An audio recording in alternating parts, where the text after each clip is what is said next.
Hi friends, welcome to Telugu defence news.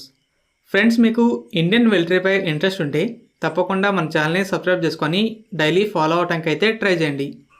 ఇక టాపిక్లోకి వెళ్తే, జపాన్ హైపర్సానిక్ రైల్ గన్స్కి ఎటువంటి అప్లికేషన్స్ ఉంటాయో కొంచెం క్లారిటీ ఇచ్చింది. ఒక ప్రమోషనల్ వీడియోని అప్లోడ్ చేసింది. ఇందులో మౌంటెడ్ హవిజర్స్ లాగానే రైల్ గన్ ఒక వెహికల్పై ఉంది. పెద్ద మొత్తంలో పవర్ సప్లై కూడా ఉండాలి కాబట్టి పవర్ యూనిట్తో మరో వెహికల్ దీనికి కనెక్ట్ అయి ఉంది. రైల్ గన్ ఫైర్ చేస్తున్న షెల్స్ అనేవి గ్రౌండ్ టార్గెట్స్తో పాటు వార్షిప్స్ని కూడా హిట్ చేస్తున్నాయి. హవిజర్స్ అనేవి అన్పవర్డ్ షెల్స్ని ఫైర్ చేయాలంటే బిలో 50 కిలోమీటర్స్ డిస్టెన్స్కే ఫైర్ చేయగలవు. గన్స్ నుండి హవిజర్స్ వరకు ఏ కెనాన్కైనా సరే మజిల్ వెలాసిటీ అని ఉంటుంది. అంటే ఆ కెనాన్ ఫైర్ చేసే షెల్ అనేది ఎంత స్పీడ్తో బయటికి వస్తుందో దాన్నే మజిల్ వెలాసిటీ అంటారు. అమెరికన్ M777 అనేది 155 mm హవిజర్.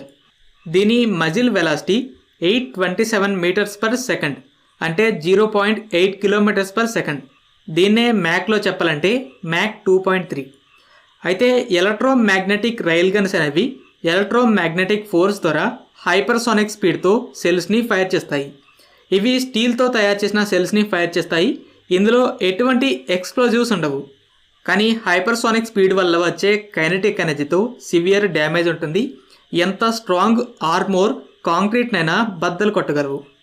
జపాన్ ఆగస్టులో ఒక షిప్ నుండి రైల్ గన్ని టెస్ట్ చేసింది. రిపోర్ట్స్ ప్రకారం ఇది 5 మెగాజౌల్స్ పవర్ ఉన్న గన్ 40 mm సెల్స్ని ఫైర్ చేస్తుంది. 2.2 కిలోమీటర్స్ పర్ సెకండ్, అంటే మ్యాక్ 6.5 స్పీడ్తో సెల్స్ని ఫైర్ చేయగలదు. ఈ సెల్ 320 గ్రామ్స్ వెయిట్ ఉంటుంది. కన్సిస్టెంట్గా కనీసం 120 సెల్స్ని ఫైర్ చేయగలదు. ఫ్యూచర్లో 20 మెగాజౌల్స్ గన్ని డెవలప్ చేయాలని జపాన్ ఎయిమ్గా పెట్టుకుంది. డిఆర్డిఓ లాస్ట్ ఇయర్ ఒక న్యూస్ లెటర్ని అఫీషియల్ వెబ్సైట్లో పోస్ట్ చేసింది. స్టార్టింగ్లో 4 మెగాజౌల్స్తో 30 mm గన్ని టెస్ట్ చేసింది. 120 గ్రామ్స్ వెయిట్ ఉన్న షెల్ని 2 కిలోమీటర్స్ పర్ సెకండ్, అంటే మ్యాక్ 6 స్పీడ్తో ఫైర్ చేసింది. తర్వాత 6 మెగాజౌల్స్ 45 mm గన్ని డెవలప్ చేసింది. 250 గ్రామ్స్ వెయిట్ ఉన్న ప్రొజెక్టైల్ని మ్యాక్ 6.5 స్పీడ్తో ఫైర్ చేసింది. తర్వాత 10 మెగాజౌల్స్ 45 mm గన్ని కూడా టెస్ట్ చేసింది. 500 గ్రామ్స్ ఉన్న షెల్ని మ్యాక్ 6.3, 1 kg ఉన్న షెల్ని మ్యాక్ 4.8 స్పీడ్తో ఫైర్ చేసింది. డిఆర్డిఓ ఫ్యూచర్ గోల్ ఏంటంటే 100 మెగాజౌల్స్ గన్ 155 mm క్యాలిబర్తో ఒక రైల్ గన్ని డెవలప్ చేయటం. 100 to 400 కిలోమీటర్స్ డిస్టెన్స్కి ఫైర్ చేయగలదు. సో ఫ్యూచర్ ఆఫ్ ఆర్టిలరీ ఫోర్స్గా చెప్పొచ్చు. ప్రజెంట్ ఉన్న హవిజర్స్కే కొన్ని GPS గైడెడ్ సెల్స్ అనేవి అవైలబుల్గా ఉన్నాయి. ఈ రైల్ గన్స్ GPS గైడెడ్ సెల్స్తో 100 కిలోమీటర్ల డిస్టెన్స్లో ఉన్న టార్గెట్స్ని కూడా డిస్ట్రాయ్ చేయగలవు. అలాగే ఈ రైల్ గన్స్ ఫైర్ చేసే సెల్స్ అనేవి హైపర్సోనిక్ స్పీడ్తో షిప్లో కూడా పెనిట్రేట్ అవ్వగలవు. మల్టిపుల్ సెల్స్ సివియర్ డ్యామేజ్ చేసి షిప్ని డిసేబుల్ చేయగలవు. అలాగే జపాన్ ఈ ప్రమోషనల్ వీడియోలో రైల్ గన్ అనేది ఏరియల్ థ్రెట్స్ని డిస్ట్రాయ్ చేయడం కూడా చూపించింది.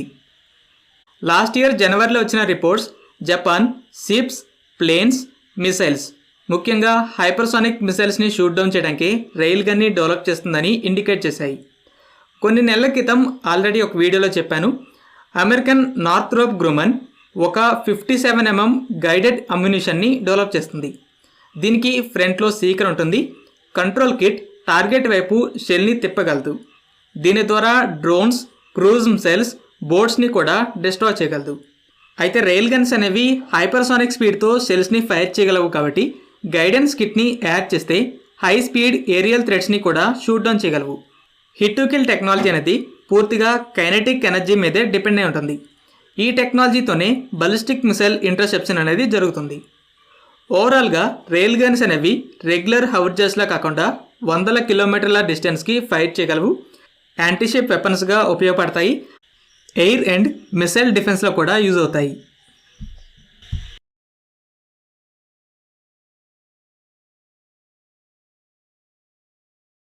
జపాన్తో పాటు డిఆర్డిఓ కూడా పెద్ద పెద్ద గోల్స్తో రైల్ గన్ డెవలప్మెంట్స్లో బిజీగా ఉంది.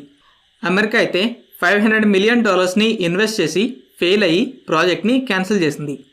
చైనా కూడా రైల్ గన్స్ని డెవలప్ చేస్తుందని రిపోర్ట్స్ ఇండికేట్ చేస్తున్నాయి. కానీ ఈ డెవలప్మెంట్స్ గురించి ఇన్ఫర్మేషన్ అయితే అవైలబుల్గా లేదు. 97 తేజస్ మాక్ 1 కాంట్రాక్ట్ అనేది నెక్స్ట్ ఇయర్ మధ్యలో సైన్ అవ్వచ్చని కొన్ని రిపోర్ట్స్ క్లెయిమ్ చేస్తున్నాయి. అయితే కొన్ని రోజుల క్రితమే డిఎస్సి 97 మాక్ 1కి అప్రూవల్ ఇచ్చింది. అంటే ఎయిర్ ఫోర్స్ తీసుకెళ్లిన ప్రపోజల్ని యాక్సెప్ట్ చేసింది. అయితే ప్రైస్ గురించి డిస్కషన్స్ అనేవి జరగాలి. తర్వాత సిసిఎస్ అప్రూవల్ ఉంటుంది. తర్వాత డీల్ సైనింగ్. ఈ ప్రాసెస్ చాలా పెద్దది కాబట్టి నెక్స్ట్ ఇయర్ మధ్యలోనే అంటే అది అన్రియలిస్టిక్ టైం లైన్ అని చెప్పొచ్చు. ఆల్రెడీ ఆర్డర్ చేసిన 83 మాక్ 1s డెలివరీ నెక్స్ట్ ఇయర్ మధ్యలో స్టార్ట్ అవుతుంది. వీటి డెలివరీస్ మధ్యలో ఉన్నప్పుడు మరో ఆర్డర్ అయితే వెళ్ళొచ్చు. ఫ్రెండ్స్, ఈ వీడియో మీకు నచ్చినట్టయితే లైక్ చేయండి. అలాగే మరిన్ని ఇంపార్టెంట్ డిఫెన్స్ అప్డేట్స్ కోసం మన ఛానల్ని సబ్స్క్రైబ్ చేసుకోండి.